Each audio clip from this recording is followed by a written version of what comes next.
महूगंज में एक जनसभा को संबोधित करते हुए रक्षा मंत्री राजनाथ सिंह कहते हैं, लोग अब मानते हैं कि वो दिन दूर नहीं जब भारत महाशक्ति बनेगा। एक अंतर्राष्ट्रीय कार्यक्रम में बोलते हुए भारत में अमेरिका के राजदूत एरिक ग्रास्टी ने कहा कि यदि आप भविष्य देखना चाहते हैं तो भारत आइए, यदि आप भविष्य को महसूस करना चाहते हैं तो भारत आए, यदि आप भविष्य पर काम करना चाहते हैं तो भारत आएं। ये बात दुनिया के सबसे ताकतवर देश के राजदूत ने कही और ये हमारे लिए छोटी बात नहीं है। भारत के प्रति लोगों की धारणा ही बदल गई और लोग ये मानते हैं वह दिन दूर नहीं है कि भारत 25, 30, 40 वर्षों में विश्व की महाशक्ति बन जाएगा, सुपर पावर बन जाएगा भारत। यह लोगों की धारणा बन जाएगी। अभी मैं जब दिल्ली से आ रहा था तो इलाहाबाद एयरपोर्ट पर मैं अपनी ये प्लेन से उतरा तो थोड़ी देर के लिए मैं चला गया था, वहां जो रेस्ट रूम होता है उसमें मैं चला गया। वहां पर एक समाचार पत्र मैंने पढ़ा। समाचार पत्र में एक अमेरिका के एम्बेसडर ने, तुम कहां रख दिए कागज भाई, देखो वहां है, मैंने नोट किया था, मैंने छोटा सा कागज ना, अमेरिका के एम्बेसडर ने उनका एक स्टेटमेंट था, मैं उसे मैं देख रहा था, वहां नहीं,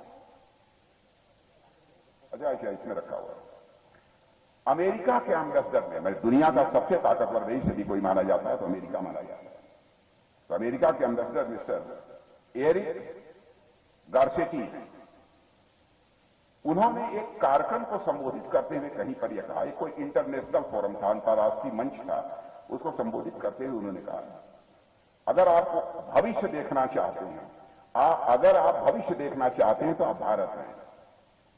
आप यदि भविष्य को महसूस करना चाहते हैं तो आप भारत हैं, और यदि आप भविष्य पर काम करना चाहते हैं तो भारत आए। यह दुनिया के सबसे शक्तिशाली देश अमेरिका के राजदूत ने कहा है।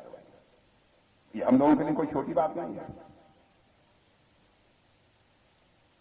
और भारतीय जनता पार्टी के बारे में, और मैं तो प्रेस के दोस्तों से नहीं कहूंगा, हमारी कोई भी बात गलत हो तो आप अखबारों में लिख दीजिएगा, कह दीजिएगा कि राजनाथ सिंह ने झूठ बोला है।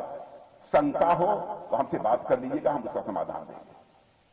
क्योंकि आज तक जो मैंने राजनीति की है, जनता की आंखों में धूल झोंक के बहनों भाइयों कभी राजनीति नहीं की है, जनता की आंखों में आग डालकर मैंने राजनीति बराबर। यह सावधानी हमने बरता। हम जो कहते हैं वह करते हैं। मैं यह नहीं कह रहा हूं हमारा नीचे का कार्यकर्ता कुछ बोल दिया, किसी ने और चलते फिरते कुछ बोल दिया, उसी को भाजपा का स्टेटमेंट मान लिया। चुनाव होता है तो घोषणा पत्र हम तैयार करते हैं, सोच समझ नाप तौल कर हम घोषणा पत्र तैयार करते हैं। हमारे मोदी जी ने तो इतनी सावधानी बरतते हैं। 2014 में जब प्रधानमंत्री के उम्मीदवार बने थे तो राष्ट्रीय अध्यक्ष नहीं था, उस समय भी उन्होंने कहा कि राजनाथ जी देख लीजिएगा चुनावी घोषणा पत्र, कहीं कुछ ऐसा ना हो जाए हम उसमें कह दें कुछ और कर ही न पाए।